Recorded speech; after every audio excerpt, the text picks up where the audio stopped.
Hello everyone. मेरा नाम सतीश कुमार है।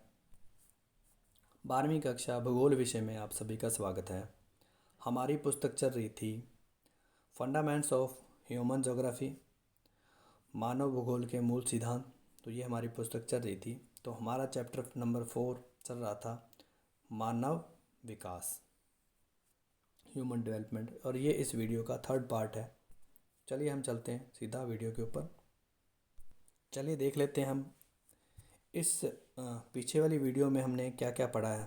तो इससे पहले हम वृद्धि और विकास के बारे में पढ़ चुके हैं, मानव विकास के बारे में पढ़ चुके हैं। बीच में हमारा मानव विकास के ये 4 पिलर जो हैं ये छूट गया था, इसको आज हम करेंगे। और मानव विकास के उपागम ये हमने पढ़ लिया था। तो आज हम पढ़ने वाले हैं मानव विकास के 4 स्तंभ। चलिए हम चलते हैं सीधा टॉपिक के ऊपर।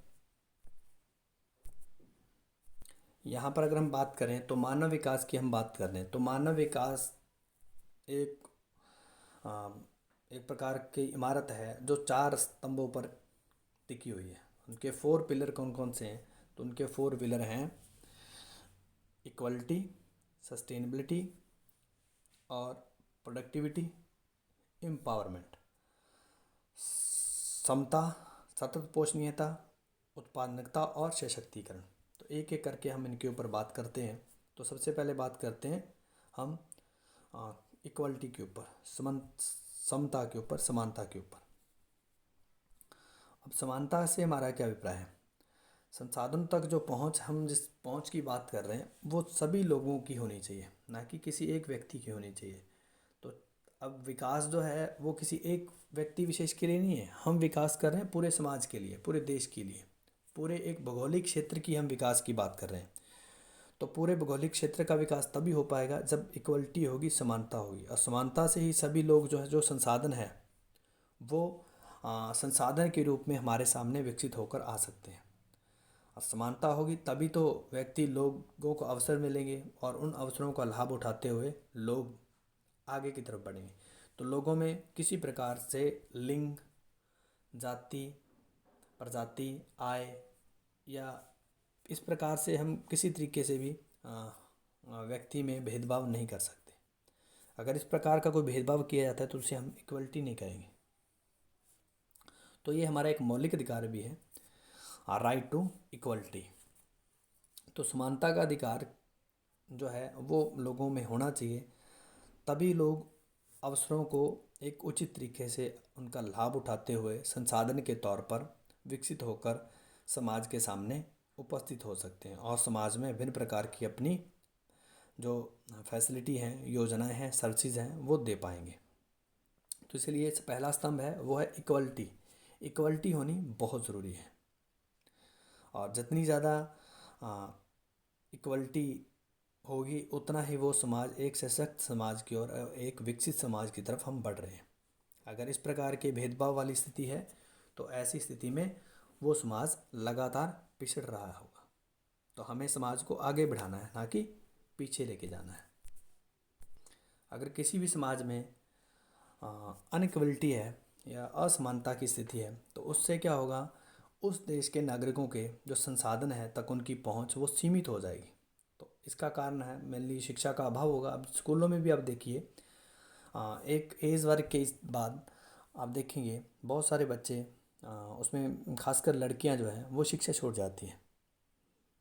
तो उनको आगे संसाधन बनने का मौका ही नहीं दिया जाता। तो इस प्रकार की इम्बैलेंस भरी स्थिति अगर हमारे समाज में है, असंतुलित दशा हमारे समाज में, तो ऐसी दशा जो है किसी भी देश के लिए खतरनाक हो सकती है और उस देश में हम विकास के बारे में नहीं सोच सकते। एजुकेशन ज़रूर होनी चाहिए। अब देखिए यहाँ पर एक एज ए जोग्राफर बात करता हूँ। अगर एजुकेशन लड़कियों को दी जा रही है या लड़कों को दी जा रही है तो उसमें उस एजुकेशन का लाभ उठाना चाहिए, ना कि उस माता पिता के जो उनको आपको फ्रीडम मिली है या उन्होंने जो आपको मौका दिया है उनका लाभ उठाना चाहिए। आपको उनकी जो नाजायज़ फ़ायदा नहीं उठाना चाहिए, आपको जायज़ फ़ायदा उठाना चाहिए एजुकेशन के माध्यम से। तो इसी वजह से अगर विश्वास उठ जाएगा, एक बार विश्वास अगर आपके माता पिता का उठ गया तो फिर वो आपको वो स्थिति कभी नहीं दे पाएंगे। फिर उनकी मजबूरी हो जाएगी। तो इसलिए अपने माता पिता का हम विश्वास बना रहने दें। अगर वो बना रहेगा तभी हमें आगे बढ़ने के अवसर मिलते रहेंगे, तो तभी हम इक्वलिटी की बात कर पाएंगे। नहीं तो आपके जो विकल्प हैं वो शीघ्र ही समाप्त हो जाएंगे। तो इसीलिए हमें समाज में अपने और माता पिता की स्थिति का ध्यान में रखते हुए आगे बढ़ना चाहिए। नेक्स्ट पॉइंट जो है वो है सतत पोषणीयता, सस्टेनेबल जो है। ये क्या है सस्टेनेबल अवेलेबिलिटी क्या है? इनका मतलब होता है निर्वहन, और सतत मतलब लगातार।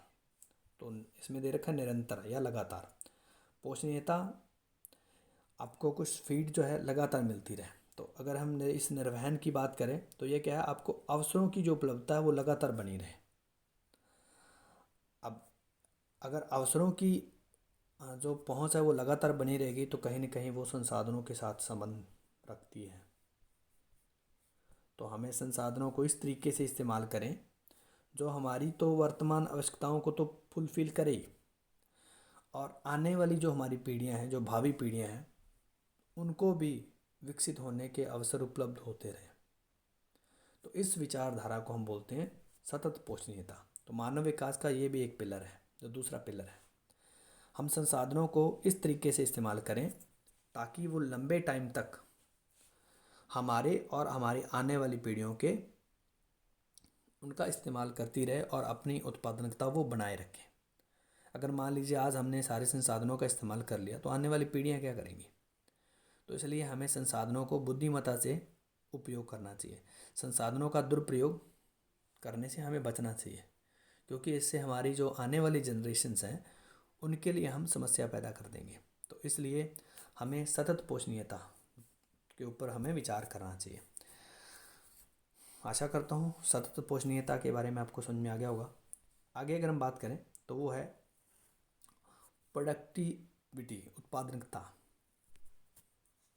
थर्ड जो हमारा पॉइंट है वो है प्रोडक्टिविटी, उत्पादकता।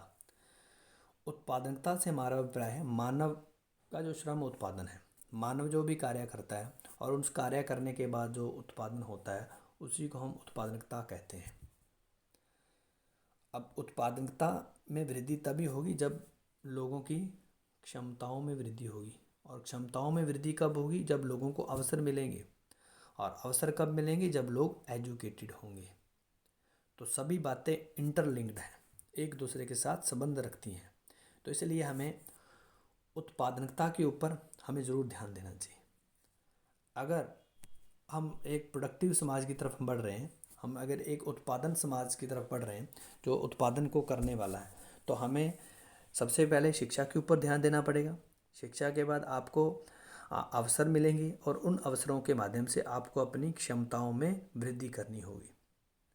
तो इस तरीके से एक जो कोई भी व्यक्ति है वो उस देश का एक प्रकार से प्रॉपर्टी बन जाएगी। आप देश की संपत्ति हो, अपने माता पिता की संपत्ति भी हो, देश की भी संपत्ति हो। तो आप तभी एक विकसित समाज की तरफ हम बढ़ पाएंगे जब हम एक अपने आप को एक संसाधन के तौर पर रिप्रेजेंट करेंगे, संसाधन के तौर पर हम अपने आप को पेश करेंगे। तो अब आगे यही बात बता रखिए, जन समुदाय राष्ट्र के वास्तविक धन होते हैं। तो आप बिल्कुल हो, तभी आप जो है इस प्रकार के अपने ज्ञान की बढ़ोतरी करोगे, और उससे क्या होगा? बट अब देखिए आपको क्या करना है, यहाँ पर एक अप्रोच आपको अपनानी चाहिए। मुझे बेस्ट करना है, मुझे अपना और अच्छा देना है। तो इससे क्या होगा? एक तो आप ईगो से बच जाओगे।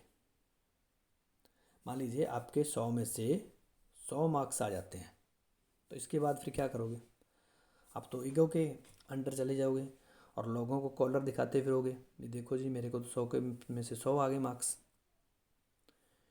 लेकिन ये एक औपचारिक मार्क्स हैं, असली मार्क्स आपके जब कोई काम करोगे तब आएंगे। अब आपको क्या यहाँ पर अप्रोच अपनानी चाहिए? आपको अपनानी चाहिए मुझे और बेहतर करना है। क्या ये किसी और तरीके से बेहतर हो सकता है? इसके बाद क्या इसको मानव के विकास के तौर पर हम इसको कैसे देख सकते हैं? तो अगर इस प्रकार की बातों की तरफ अपने आप को अपने जो आप, कोई डाउट नहीं है आपका दिमाग बहुत अच्छा है, तभी आपके 100 में से 100 मार्क्स आए हैं। अगर ऐसी स्थिति में आप हो तो आपको कुछ और बेहतर करने के बारे में सोचना चाहिए और अन्य प्रकार के विकल्पों के बारे में सोचना चाहिए।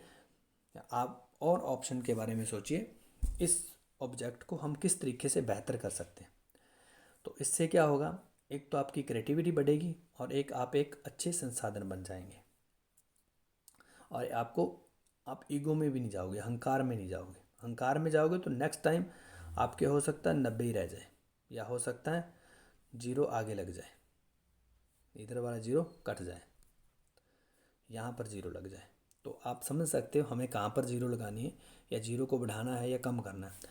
हम सदा ऊपर की तरफ तो जाना चाहते हैं, नीचे की तरफ नहीं आना चाहते। तो ऊपर की तरफ जाना है तो हमें ऊपर की तरफ ही देखना है। अगर नीचे की तरफ देखोगे तो आप नीचे की तरफ आओगे। तो जब आप देखना ही चाहते हो तो दूसरों को देख रहे हो जिनके मार्क्स आपके नीचे हैं, तो क्या आप आगे बढ़ पाओगे? आगे आपको सोचना चाहिए। नेक्स्ट पॉइंट के ऊपर चलते हैं।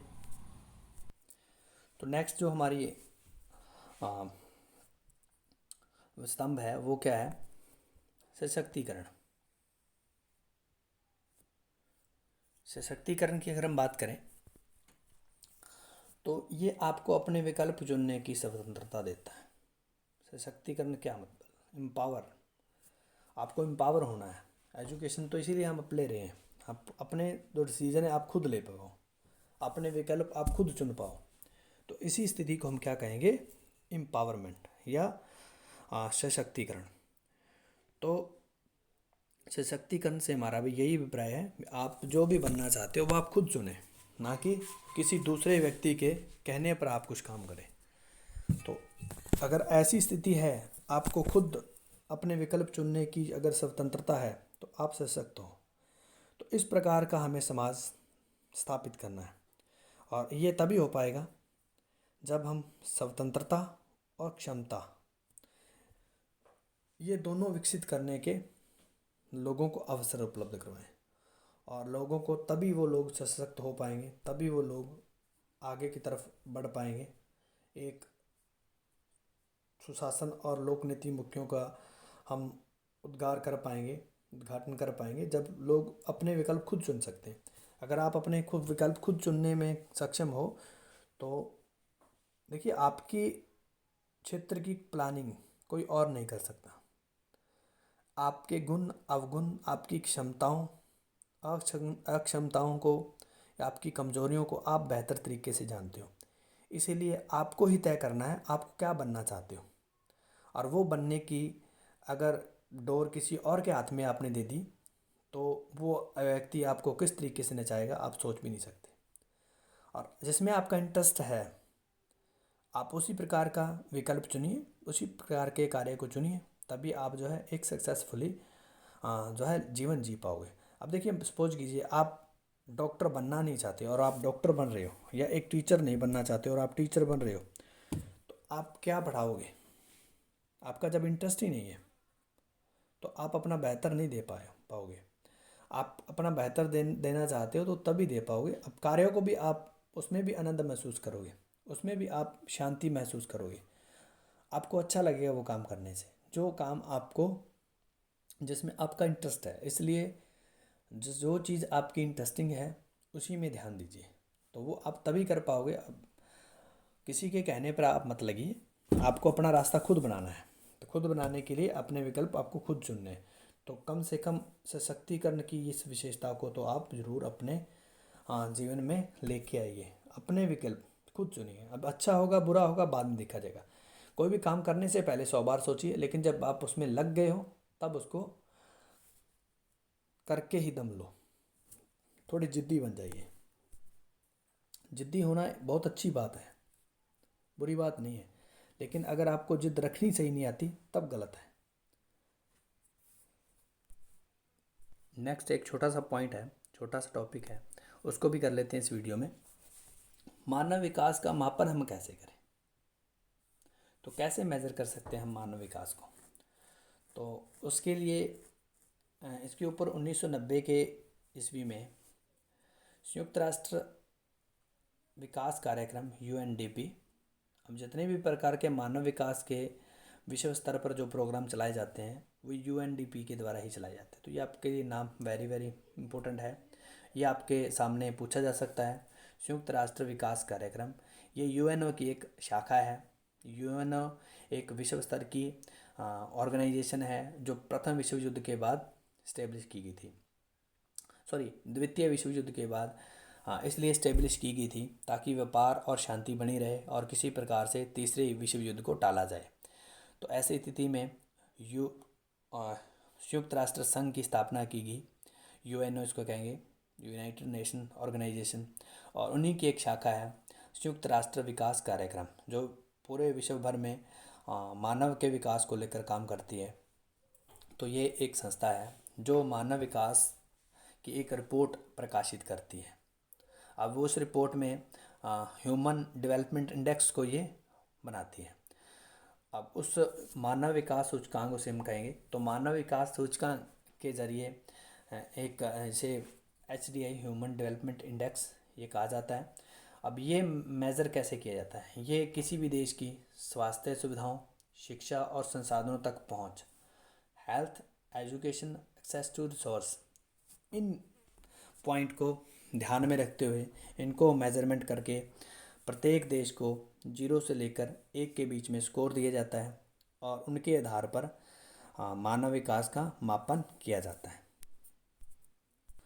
आज के वीडियो में इतना ही। इसके आगे हम दोबारा से ये मानव विकास मापन के इस टॉपिक को पढ़ेंगे, जो हमारा 4th वीडियो होगा। तब तक ये खुश रहिए, पढ़ते रहिए, स्वस्थ रहिए।